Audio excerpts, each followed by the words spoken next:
Hello traders, how are you? कैसे हैं आप लोग? आइए दोस्तों, आज का एनालिसिस चालू करते हैं।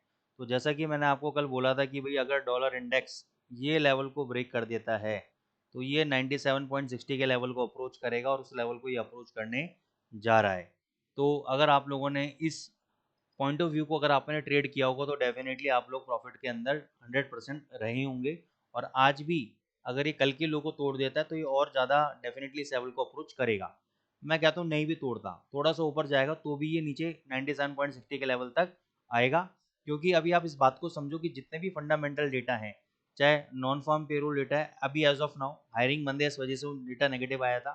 उसके वजह से आईएसएम के अगर आप दोनों डेटा देखो, मैन्युफैक्चरिंग डेटा और दूसरा आप देखो सर्विसेज डेटा, दोनों डेटा नेगेटिव आए हैं आपके। तो ये सारे डेटा क्या डिनोट कर रहे हैं कि भैया आपका इंटरेस्ट रेट रिड्यूस होगा। दूसरा, बीएलएस के कमिश्नर को हटा दिया, फेड के एक मेंबर को हटा दिया जो कि इस फेवर में था कि इंटरेस्ट रेट रिड्यूस नहीं करना चाहिए, उनको भी हटा दिया। तो अगर अब इन्होंने इंटरेस्ट रेट रिड्यूस नहीं किया तो पॉवेल साहब की भी गद्दी खतरे में है। और दूसरा, अगर सच बोला जाए तो इंटरनल मार्केट में यही गहमा गहमी है अभी कि पॉवेल साहब को कौन रिप्लेस करेगा और उसके लिए सक्सेसर ढूंढा जा रहा है। तो इसका मतलब 99% चांसेस यही है कि पॉवेल साहब निकल सकते हैं और इसके कारण ये आपका सेंटीमेंट अभी मार्केट में बिगड़े हुए हैं। इसके कारण यूरो यूएसडी देखो, मैंने आपको बाय ट्रेड दिया हुआ था, मैंने कहा था 1600 के ऊपर जाए तो और ये तेजी पकड़ेगा और ऊपर 1700 1750 तक जाएगा। 1670 हो गया है, अभी भी बाय बनता है। अब मान के चलो आपने यहाँ बाय किया और यहाँ पे ब्रेकआउट करके नीचे आ गया तो कोई दिक्कत नहीं है। अच्छा, मैं एक काम करता हूँ, एक मिनट रुको, मैं भी बाय ले ही लेता हूँ। मतलब मेरे को भी लगता है कि यहाँ से थोड़ा सा बाय करना चाहिए, ठीक है ना? नहीं तो फिर नीचे के लेवल पे फिर और बाय करेंगे इसको। आप लोगों के सामने ही बाय कर रहा हूँ और ये लाइव अकाउंट पे ही बाय कर रहा हूँ, दो अकाउंट्स में। हम्म,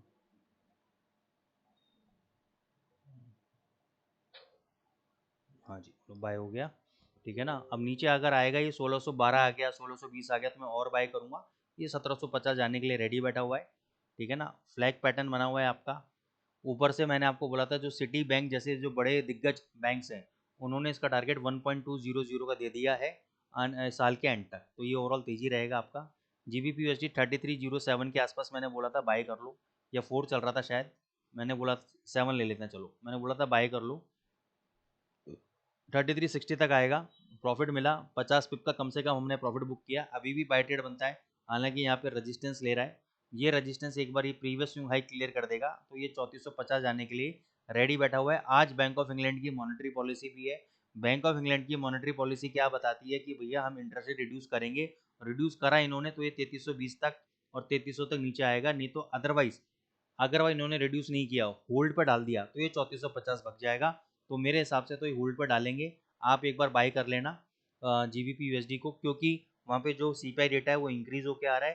कंज्यूमर प्राइजेस स्पेसिफिकली फूड के जो प्राइजेस हैं वो काफ़ी इंक्रीज हो रहे हैं, एनर्जी के प्राइजेस इंक्रीज हो रहे हैं। तो ये रिड्यूस नहीं करेंगे, ये होल्ड पर डालेंगे, मेरे को ऐसा लगता है, ठीक है ना? तो इसे यहाँ से तेज पकड़ेगा और अगर नीचे भी आया तो आपके लिए स्टॉप लॉस जो है 3240, ये आपका स्टॉप लॉस रहेगा। नहीं तो आप इसमें तेजी का माहौल बना सकते हो। गोल्ड पे आ जाते हैं। गोल्ड पे मैंने आपको कल यहाँ पे 75 पे था शॉर्ट बोल दिया था, बोला था 60 तक आएगा। कितना लो लगाया? 58 का लो लगाया, एग्जैक्ट हमारे लेवल को अप्रोच किया और वहीं से ही ये ऊपर चला गया। बाय ट्रेड ऑलरेडी हमारे चल रहा है, अभी भी बाय चल रहा है। जल्दी ये 3410 आएगा। जिन लोगों ने बाय नहीं किया अभी बाय कर लो। 3350 का 30 पॉइंट का एसएल रहेगा और 30 पॉइंट का टारगेट है। थोड़ा नीचे बाय करना चाहते हो 5-7 पॉइंट नीचे बाय कर लेना, लेकिन बाय करके चलो। गोल्ड आपका धमाकेदार तेजी पकड़ेगा यहाँ से, क्योंकि टैरिफ की जैसी जैसी सिचुएशन इंटेंस होती जाएंगी वैसे वैसे ही और ज़्यादा तेज होता चला जाएगा। कब गिरेगा? अगर इसके चाइना से सेटलमेंट हो जाता है, 12 अगस्त तक चाइना को टाइम दे रखा है, उससे अगर सेटलमेंट हो गया और किसी देश से हो ना हो, चाइना से अगर इसका सेटलमेंट हो गया तो 100 पॉइंट आपका कम से कम गोल्ड गिर जाएगा आपका, ठीक है? तो ये आपका गोल्ड का एनालिसिस है। बीटीसी पे आ जाते हैं। बीटीसी हमने शॉर्ट दिया था, शॉर्ट पोजीशन पे एसएल हमारा हिट हो गया है। यहाँ शॉर्ट दिया था, एसएल हिट हो गया है। अभी शॉर्ट टर्म में आप एक ट्रेड यहाँ पे अगर आता है इस वीक के दौरान 1,14,000 के आसपास आप बाय ट्रेड लो। 1,11,000 का आप स्टॉप लॉस रखो। टारगेट 1,17 1,18 के टारगेट आप रख सकते हो शॉर्ट टर्म के अंदर। क्या मैं तेजी में आ गया हूँ? नहीं, मैं अभी भी वीक हूँ। ये सिर्फ एक ट्रेडिंग कॉल मैं आपको दे रहा हूँ। तो दोस्तों, आप चैनल को प्लीज़ लाइक करें, सब्सक्राइब करें और अपने फ्रेंड के साथ शेयर करें। जल्दी ही हम अपनी स्ट्रेटजीज़ को वीकली बेसिस पे लेकर आने वाले हैं। राखी के अवसर पर संडे को अगर टाइम मिला तो मैं डेफिनेटली कोई ना कोई एक स्ट्रेटजी अपलोड करूँगा। दूसरा, बहुत जल्दी हम अपने इंडिकेटर लॉन्च करने वाले हैं, तो आप ज़रूर इस पे बने रहिए। उसका पहले मैं आपको 1 हफ्ते तक बैक टेस्ट रिजल्ट दिखाऊँगा और उसके बाद फिर हम उसको लॉन्च करेंगे। तो अगर आप इंटरेस्टेड होंगे तो मैं अपना कॉन्टैक्ट नंबर डिस्क्रिप्शन बॉक्स में दिया हुआ है, आप मुझसे कॉन्टैक्ट करके उसको परचेज़ कर सकते हैं। तो आई होप गाइस आपको सेशन अच्छा लगा होगा, तो आप चैनल को लाइक कीजिए, सब्सक्राइब कीजिए। Thank you so much.